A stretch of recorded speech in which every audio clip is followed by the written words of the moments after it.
પ્રાચીન સમયમાં અજવાળું કરવા માટે ઘરમાં દીવડાઓ પ્રગટાવવામાં આવતા. દીવડાનું અજવાળું ઓછું પડતા વધારે પ્રકાશ માટે સમયાંતરે ફાનસનો જન્મ થયો. અને કાળક્રમે દીવડા અને ફાનસનું સ્થાન માણસની જરૂરિયાત મુજબ મીણબત્તીએ લીધું.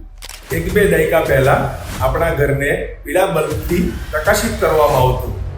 આજના આધુનિક સમયમાં અજવાળું કરવાની વ્યવસ્થા LED લાઇટે લીધી છે. આ તો થઈ ગઈકાલની વાત. આજની વાસ્તવિક આધુનિક દુનિયાની આધુનિક ડિઝાઇનનું લાઇટિંગ લેવા માંગો છો? આપના નવા ઘર કે ઓફિસના લાઇટિંગ માટે લાઇટિંગના વિશાળ એક્સપિરિયન્સ સેન્ટરની મુલાકાત લો. આવતી તારીખ 6 અને રવિવારે સવારે 9 વાગે આ મેગા ઇલેક્ટ્રિક શોરૂમના ઉદ્ઘાટન પ્રસંગે આપ સૌને સહસ્નેહ આમંત્રિત કરું છું.